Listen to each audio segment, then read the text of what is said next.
So I'd love to welcome all of you to the Women Wellness and Wisdom Workshop. My name is Jan Bloom. I am coming to you from Boca Raton, Florida, and absolutely delighted to be hosting this venue and introducing our very special guest speaker, Barbara Sugar. Now, I've known Barbara for many years, so many years, I don't know that I'm going to say how many years it is, over 30. But I want you to know that over all these years, I have absolutely watched Barb grow professionally with a constant hunger to learn more, just because she has always been thirsty to become the most incredible resource for the people that she counsels. And I've witnessed this personally. I have observed a day not go by where she isn't dedicating herself to other people in one way or another. What I want you to know about Barbara professionally is that she is a sought-after speaker and a professional trainer.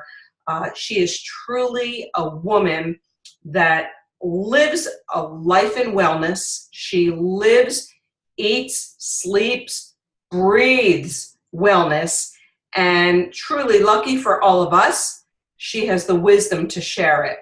And with that in mind, I'd like to turn this over to you, Barb, and let's get started.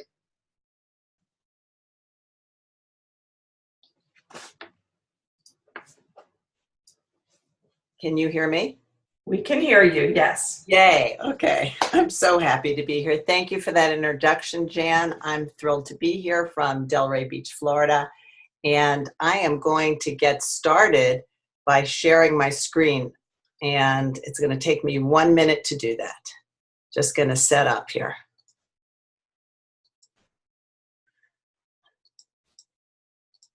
Oops. Ay, ay, ay. Okay. I'm ready. Thanks for your patience. Welcome, everybody.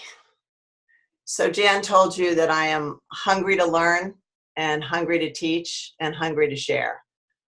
I'm just a hungry person, which is why I'm talking about food tonight.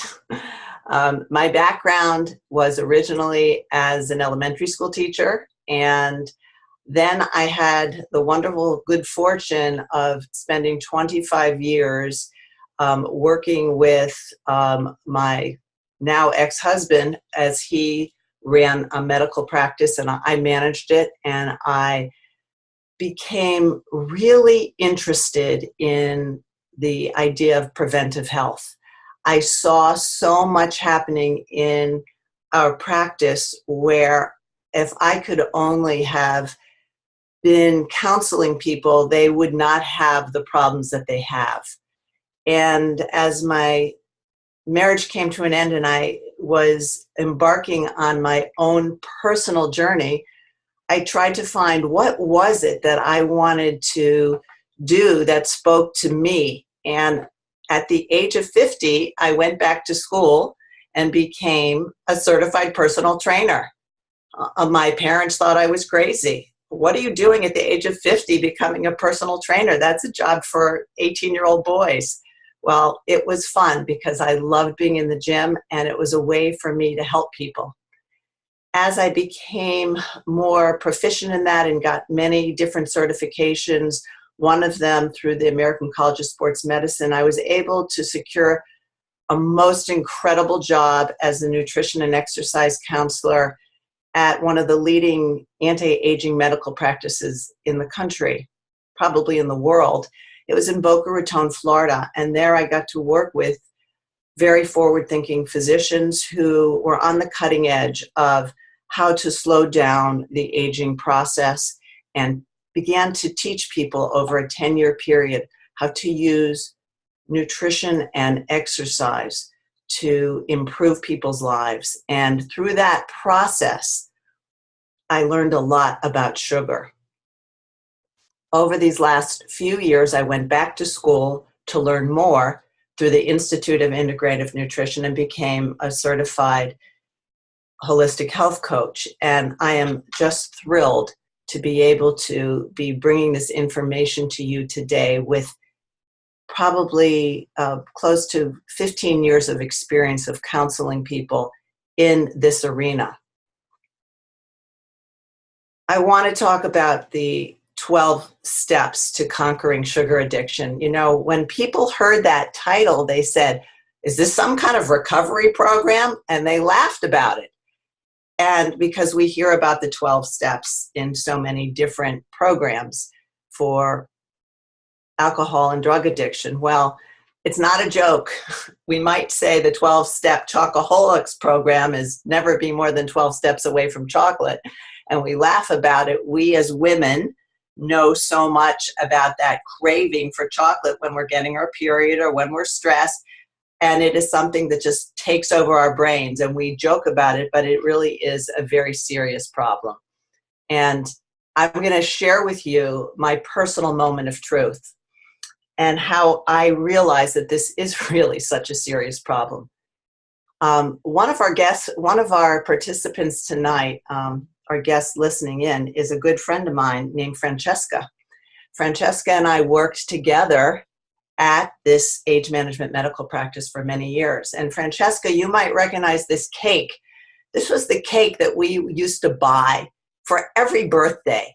You know how when you work in a medical office, there's so many birthdays and there's always a cake? Well, I was the person that was always very happy to go and buy the cake, this chocolate ganache cake from Publix. And I was very happy not only to buy it, but I was happy to be the one to make sure that we had candles and to make sure that I cut the cake. And I realized somewhere along the way that one of the reasons I was so happy to do that was not just because I wanted to honor people and I cared about my colleagues, but because if I cut the cake, that means I got to lick the extra frosting. I got to lick the knife. I got to really go into the fridge after we served it and there were little leftovers and take a bite. I realized that once I had one bite of that icing, there was no stopping me. And I'm going to share with you that I realized that when people would leave the kitchen, Francesca, this is true confessions, when people would leave the kitchen, I would go in there and clean up other people's plates with the frosting. And I felt like a complete hypocrite because here I was teaching people how to eat right and how to avoid sugar. And I was just like everybody else. I was experiencing how this intense way that sugar was affecting me. I want you to think about how it might be affecting you. Are you here tonight just to gain a little bit of insight because you like to learn about health? Or are you here because you personally are being impacted by sugar, that you find that it is really affecting you in a more dramatic way? Whether you're here to learn kind of the big picture or whether you're here to learn for yourself personally, I'm going to address all angles of this tonight. As in any 12-step program, the first step is to recognize that your life is becoming unmanageable because of this addiction that you have. Now, for me, my life wasn't exactly unmanageable. I had a poor self-image because I felt like I was counseling other people, but yet I was struggling myself. I felt like when I ate too much sugar, it affected my mood. When I ate too much sugar, I showed up with pimples the next couple days at work. When I ate too much sugar, I got kind of like I felt great right away, but then I felt lousy afterwards. Recognizing that it is affecting your life is really important, and recognizing that sometimes we turn to sugar to fill an emotional void. Perhaps you're frustrated in your career. Your boss is making you crazy. You just feel like you're in a place that is uncomfortable. And so it's so much easier to have a taste of sugar that gives you kind of that high. Perhaps you're not happy in your relationship or your spiritual grounding, or maybe you're just not in touch with your body. You don't feel a sense of control. I know that when I would feel stress in any one of these areas, it was not unusual to turn to sugar. What I want you to understand in step number 2 is that there is serious science behind this. If you understand what is happening to your body, you can actually choose to change it. In this case, knowledge really is power. The addictive brain, whether it is drugs or alcohol, whether it's cocaine or heroin or bourbon or sugar, it's all the same. Your brain is flooded with these pleasure chemicals, this dopamine, and it creates a feeling of euphoria, and it helps to tamp down and inhibit that anxiety. There is absolutely a similarity between all these addictions. I want to share with you a study that was done in 2014. At a university, there were researchers that decided to look into the impact of sugar, and they created a study where for 3 weeks they had 2 groups of rats. These rats were in 2 separate cages. In one cage, they gave the rats an opportunity to eat their rat food or to eat Oreo cookies. And of course, the rats chose Oreo cookies. In the other cage, they gave the rats a choice between their rat food or cocaine. And of course, the rats chose cocaine. And after 3 weeks, the cocaine-addicted rats and the Oreo-addicted rats were put together, and they were given an opportunity to choose between Oreo cookies or cocaine. And would you believe it, that the cocaine-addicted rats chose Oreo cookies? Not only did they choose Oreo cookies, but they found the rats opening up the cookies and eating the white stuff first, just like people do. Why is that? According to all the brain scans, cocaine lights up the brain in a certain way, and they found that sugar lights it up in exactly the same way.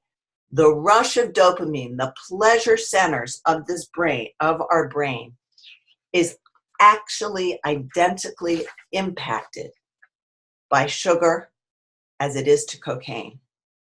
Now, I'm going to quote one of my favorite clients, Sandy, who said, "This is potent stuff, this sugar. It is a narcotic," she said to me just yesterday. I asked if I could quote her when she said, "It's a demon that takes over your brain."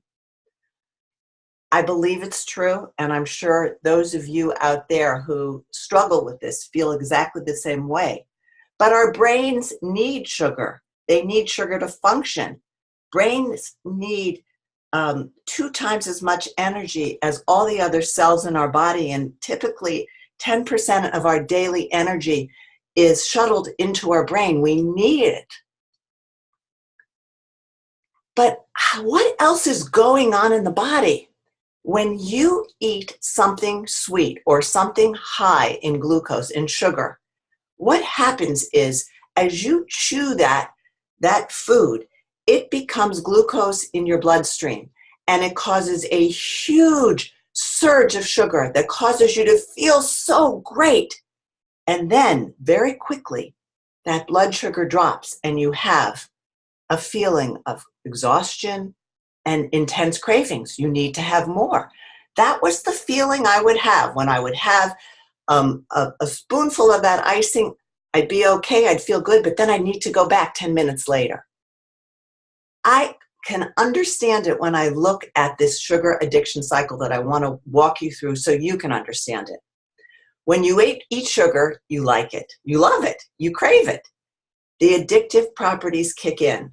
Your blood sugar spikes up. That's step number 2. Dopamine is released in the brain.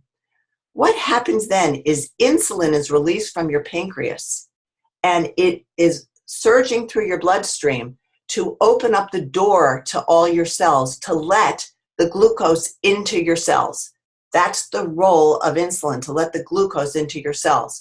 When your glucose goes into your cells, now your blood sugar level is dropping, but the insulin levels remain high, and it causes a lock on all your fat cells. And so your fat storage begins to increase every single time you're eating sugar. Your body is locking down your fat cells. Now, your body has a low glucose level, but a high insulin level. And what that does is that causes an increase in your appetite and your cravings, and it happens all over again. Now, when we're talking about sugar, there are natural sugars and there are added sugars. Natural sugars are found in unprocessed foods. They're found in fruits and vegetables. They're found in milk. These are sugars that are natural and found in food. When you talk about eating processed food, that is added sugar. And there are 61 different names for sugar. Yes, they include things that we consider healthy like honey, but let me tell you, honey and coconut sugar and cane sugar and barley malt and agave nectar and cane sugar and there's so many fructose and high levels of these sugars are found in all of our added processed foods. And this is what we have concerns about, severe concerns about. When you talk about how America runs on Dunkin', let me tell you, it does run on Dunkin' between the caffeine and the sugar. If you look at what is considered a normal, healthy amount of sugar in somebody's diet, for women, you see it's considered 6 teaspoons of added sugar. I don't mean 6 teaspoons in your coffee. I mean 6 teaspoons coming from processed foods. Just 6 teaspoons or 25 grams. For men, 9 teaspoons or 36 grams. That's what's considered within the range of good health. So how much sugar is coming from those donuts?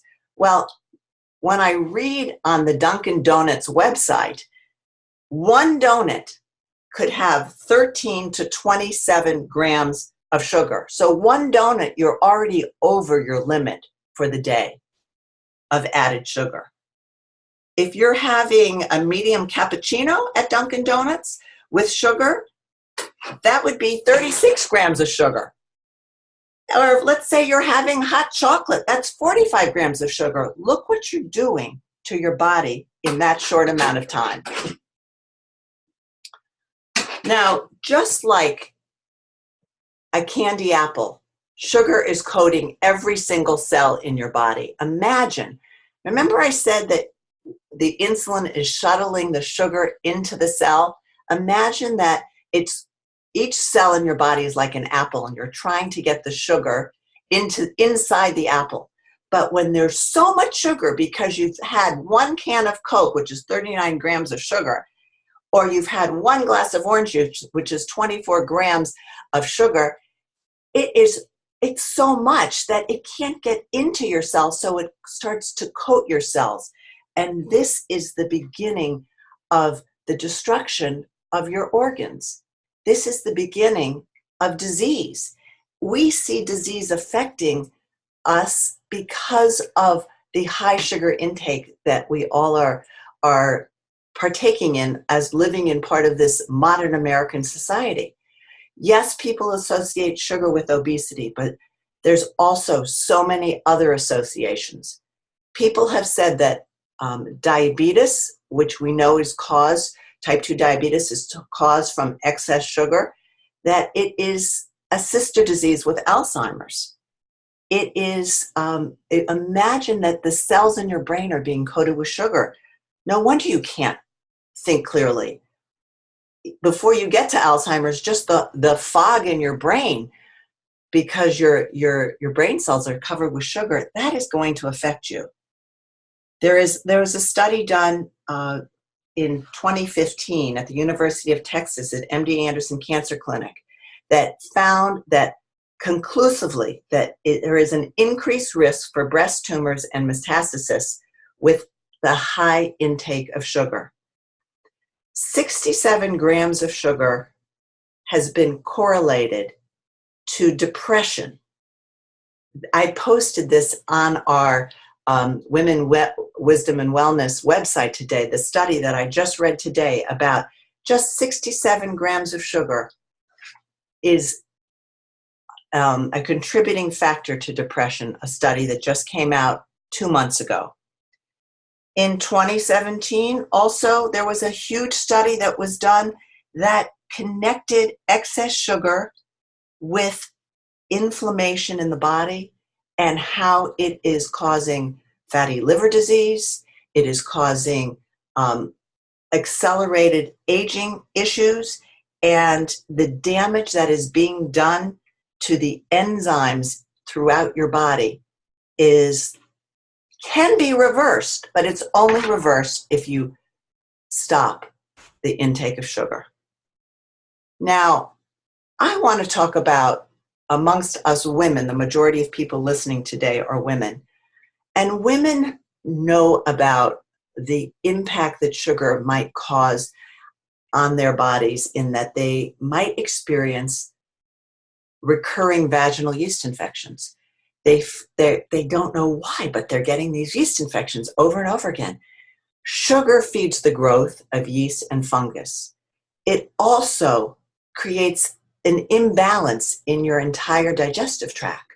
That imbalance, where Candida albicans, which is an intestinal fungus or intestinal yeast, that is normal to have a certain amount in your digestive tract, but when you eat too much sugar, it creates an abundance of this yeast, and that starts to overtake your entire digestive system, and it creates uncontrollable cravings. It literally creates your desire to eat sugar. This is your brain in your gut telling your brain in your head you need to eat sugar. It is so intense that it makes people not want to eat healthy foods. It makes healthy foods repulsive to you. So one of the things that you need to realize is, if you're someone with uncontrollable sugar cravings, it might be showing up in your body in other ways. You might have joint pain, you might have exhaustion, you might be experiencing gas, you might have nail fungus, you might have this eczema that comes from this. There could be red lesions on your skin. This could be one of the things that is causing your uncontrollable sugar cravings, and you've got to get control of it. So now I'm going to start to talk to you about the steps to get control of it. The first step is to cleanse and detox your body daily. If you can drink lemon and water every single morning, you're on your way to starting to cleanse your body. I drink it each morning. I feel like what it is doing for me is starting my day out right. And then all day long, if you can stay hydrated, you're going to do better, because water cleanses. But lemon and water, lemon is very alkalinizing, and it helps to start to balance what's going on in the imbalance in your gut bacteria.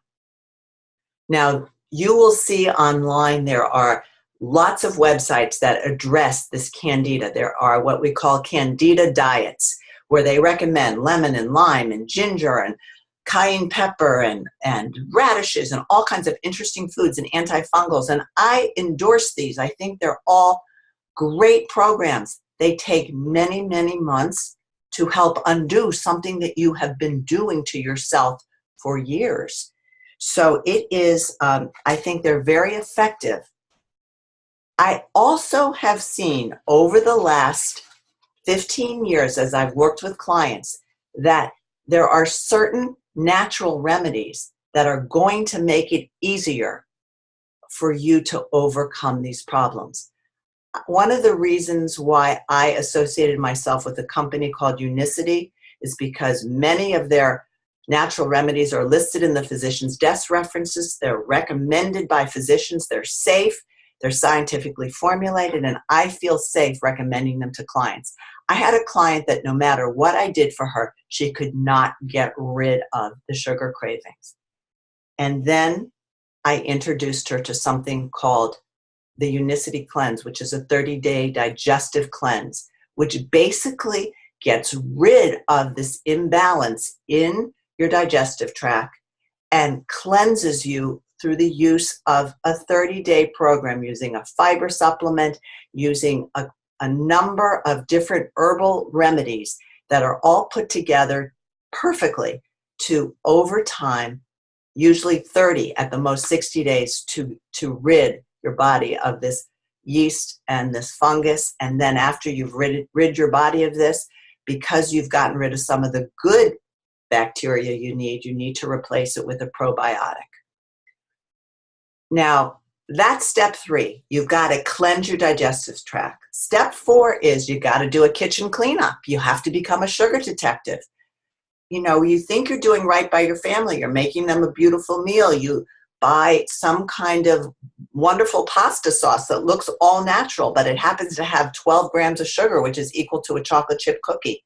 Or you've been told that you should be eating Activia yogurt because it's going to help with your digestive tract and balancing your digestive system because of the probiotics. But this 5.3 ounce cup has 22 grams of sugar. That's as much as 2 scoops of ice cream. Or you think you should be eating healthy salads, but the salad dressing is full of sugar. Your snack, the granola bars, are full of sugar. What can you do? You got to clean it up. You got to read labels. There are some brands that have less sugar, and I found this brand called Cucina Antica.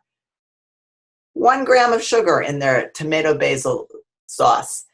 1 gram of sugar in their Caesar dressing. I'd much rather use olive oil and lemon juice or olive oil and vinegar, but for those people that want a bottled dressing, read the labels. If you're going to eat yogurt, eat plain yogurt. Eat Greek yogurt. You can see there's half as much sugar in Faggi and Wallaby organic yogurts. It's better to have a handful of nuts that has 0 sugar than a granola bar. There are ways to enjoy fruit, which has natural sugar, which is not bad for you, and there's ways that are less good. We feed our children raisins because it's easy to put in our purse. Let me tell you, 1 small box of raisins is 25 grams of sugar. That is the woman's daily limit right there. Better to have a cup of grapes for 15 grams or a fresh peach for 13 grams rather than canned peaches for 39 grams.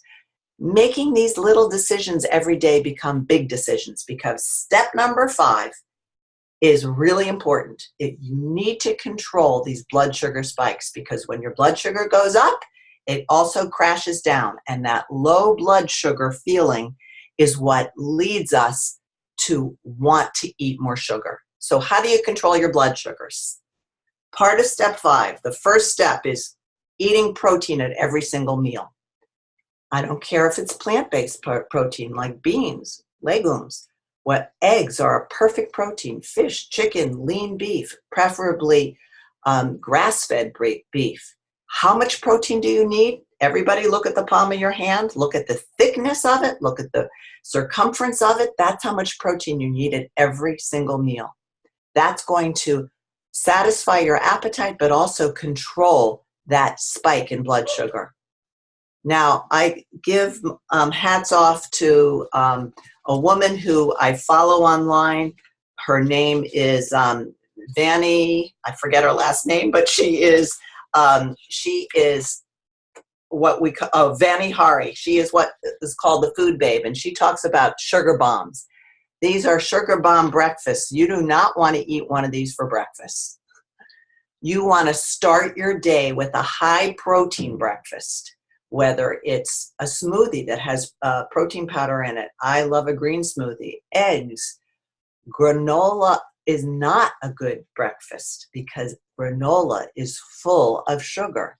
But nuts on top of yogurt with fruit is a good breakfast. Quinoa is a healthy protein you can have for breakfast. What's really important is not to skip a meal also. Don't skip breakfast, don't skip lunch, don't skip dinner. You need those meals, because if you don't have those meals, your blood sugar drops and then you have cravings and then you go for sugar. Another way to control your blood sugar is to eat healthy fats at every meal. I know that people are starting to recognize that fat is good. Avocados are in, seeds and nuts are in, olive oil and fish. These are all good, healthy fats. They help to tamp down that spike in your blood sugar. Eating fiber is crucial. How do you get fiber? You get it in vegetables, you get it in seeds, you get it in beans. And if you could eat fiber at every meal, that fiber soaks up the speeding glucose into your body, and it helps to control it. So if you're not eating this at every meal, there is something that you could be eating at every meal. This is what I have done for the last 20 some odd years of my life. And that's why I have control of my blood sugar. I have been drinking an all-natural patented fiber blend called Unicity Balance. It is listed in the physician's desk reference. It has been studied at the Cleveland Clinic and been studied at University of Sydney in Australia, where they developed the glycemic index. Why is it so important? It is a natural fiber that when taken 15 minutes before your lunch or 15 minutes before your dinner, it fills up your stomach. It soaks up that excess glucose in your meal and has it enter your cells very slowly so you do not get a spike in your blood sugar. Step number 6, it's really important to eat green leafy vegetables every day, not just occasionally, but every day. Why?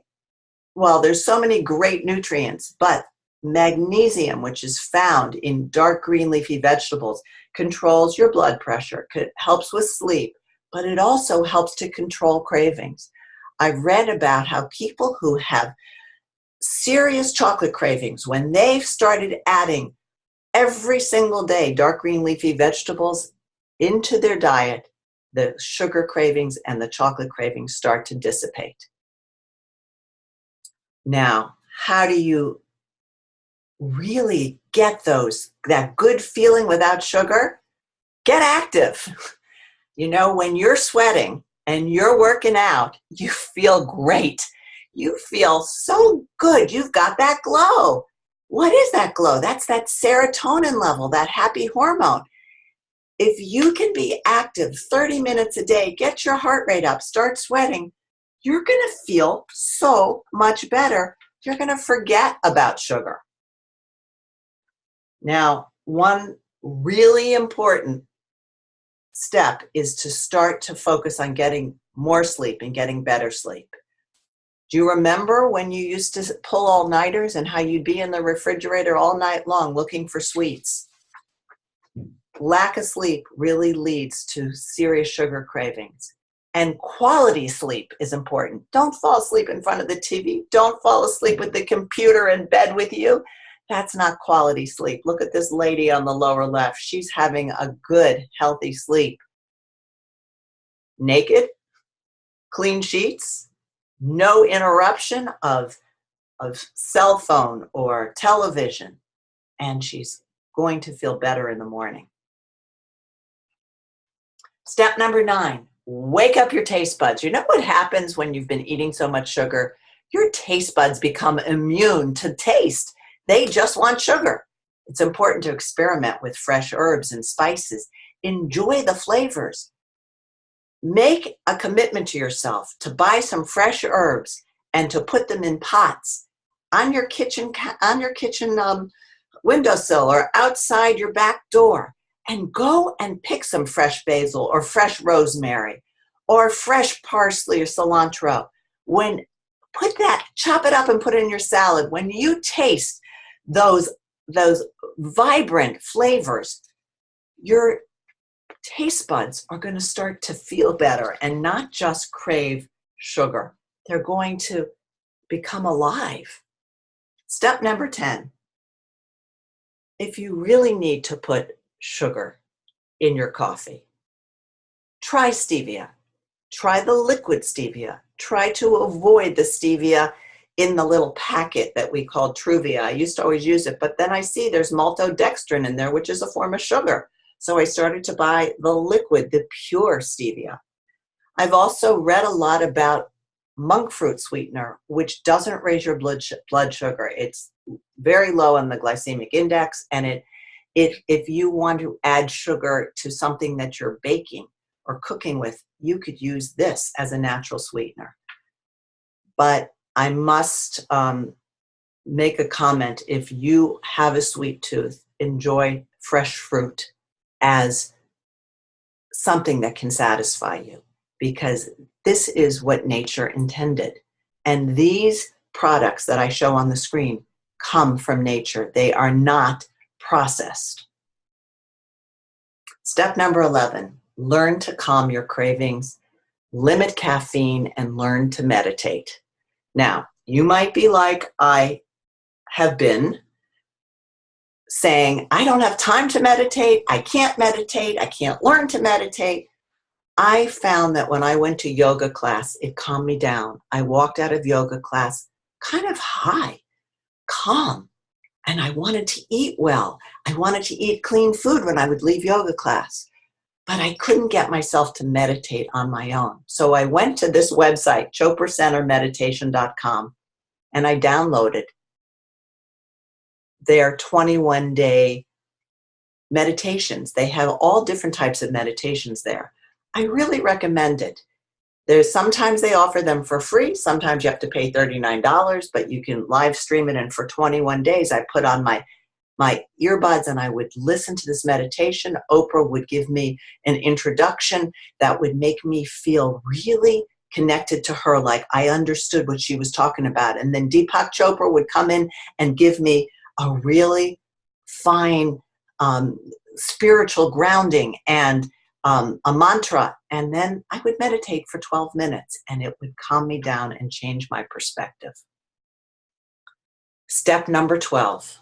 The biggest step is to commit to saying no to sugar for 21 days. That's hard to do. I know it's hard to do. Just saying it isn't enough. You got to include those other things I just was sharing with you, but it's hard to do alone. But if you can be part of an online support group, if you can be part of a group that will give you the support you're looking for and hold you accountable, you can have success. You know, all these 12-step programs stress the importance of going to meetings. You're surrounded by people that care about you and are suffering with the same struggles that you're suffering with, and those people hold you accountable. Well, there is a program called Get Fit 21, and I have been one of the blessed people to be able to invite my friends and to coach people in this 21-day program. What it is, it's done on a secret Facebook page. Instead of going to a meeting in person, you're on the secret Facebook page. You don't have to be a sugar addict to participate. You might just want to lose weight. You might want to learn how to live a healthier lifestyle. You might want to get nutritional education, exercise education, and experience personal growth.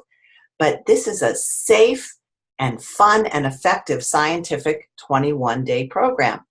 And what happens in that 21 days is you start to say goodbye to the bad habits. You start to welcome the new positive habits, and you're getting daily support, not just from your coach, but from your team, who all are suffering with struggles that you are. They all have similar goals. They're all different because everyone's different, but there are huge changes in 3 weeks. The number one best piece of it is the accountability. But what also happens is there's an educational piece where every day you're being educated on a new topic on addressing nutrition or exercise. And that knowledge plus your action really does conquer your cravings.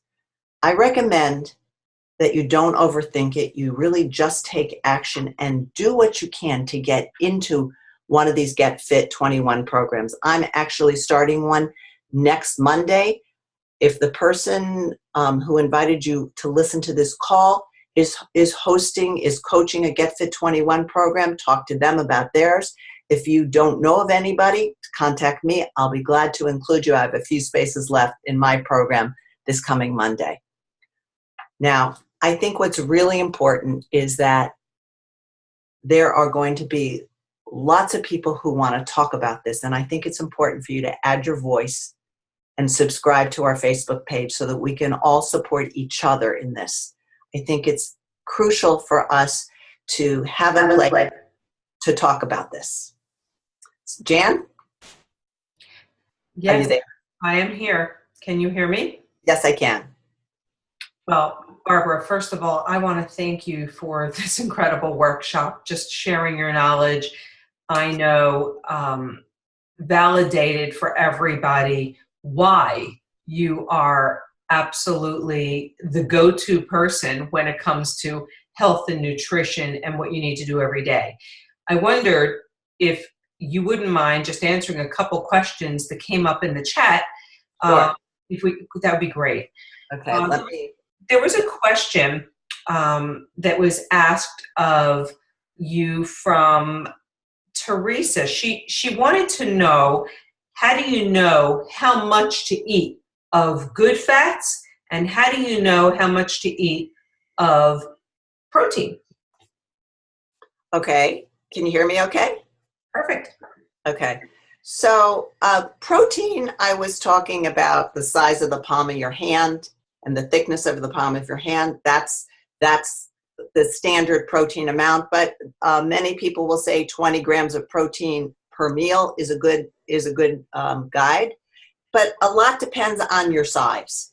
If you're a delicate little woman, you need less protein than if you are a 250-pound man. So there's a formula for that, and to be exact. But I think if you use, as far as protein, the size of your palm of your hand, I think that's a good go-to. And 20 grams is kind of typical. As far as healthy fats, how much healthy fat? I think that I don't have an exact answer. We have dietitians on this call who might be able to answer that, but I would say a tablespoon of olive oil on your salad, or a handful of chopped nuts on your salad, or it's a third of an avocado or a half of an avocado at the most, not a whole avocado at a meal. That's too much. That's my gut response. Judy, would you give me a head nod or a no nod? Would you agree? She's given me a thumbs up. Okay, thank you, Judy. She's my go-to coach.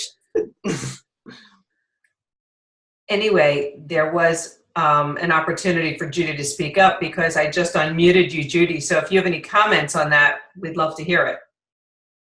I think Barbara's right on track, and it is somewhat individualized. And if you join one of the Get Fit 21 groups, you get a little more individual counseling on that. There's variables depending on each individual person, and yeah, we can address that a little better, but very good description, Barb. Thanks. Barbara, there was another question. Thank you, Judy. Another question on somebody, Connie Schaefer was asking. She said, experiencing severe leg cramps since cutting out sugar. Do you have any suggestions about that? Yes. What I've found is that magnesium is really great for leg cramps, and eating those green leafy vegetables is fantastic source of magnesium. There's also, you can take a magnesium supplement if you are using Unicity products. Our Unicity Bone Fortify has a nice quantity of magnesium in it. You could take that before bed if she's having leg cramps at night. I think that making sure she's getting enough water. And I wonder if Colleen, do you have any other advice regarding magnesium, regarding leg cramps?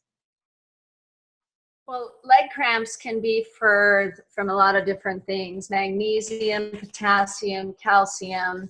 So, like our core health pack vitamins that we have at Unicity are amazing because they really get into the cellular system. and do a great job there. But magnesium and potassium are probably the most common, especially when you are getting rid of sugar. And it's a very complicated mechanism whereby the electrolytes in our body transfer from the cell to the blood vessel, kind of back and forth. So your answer about magnesium was spot on. Okay, thank you. So what I'd like to say in conclusion is that we've had more than 50 women log in with us this evening, and I even think I saw a few guys sneak into the room. Yay. I'm just delighted that we have been able to create this venue, this platform of education, because women do have unique health situations, and there aren't a lot of places where you can go to address them. And one of the things I'm most proud of is to be in the company of such talented, professional, knowledgeable women from so many different backgrounds. And our intention is every month, on the third Wednesday of every month, we're going to host a different women wellness and wisdom workshop. And the topics will vary from head to toe and emotionally as well. So I invite all of you to subscribe to what we're doing. Be a part of the Women Wellness and Wisdom group. Log into our Facebook page. We intended for that to be a very professional resource page where you can see stories of real life people that you know that will always be validated by some type of science, clinical trial, so you can not only learn for yourself, but embrace this information to share and help other people if they should happen to have the issues that you're learning about in our Facebook group. Be visible, be vocal, and be with us. Barbara, I want to say thank you for your time. And ladies and gents, we really appreciate you being with us tonight. I want to wish you all a wonderful, wonderful week. Take care, everybody. We'll see you next month, third Wednesday of the month. Good night. Good night.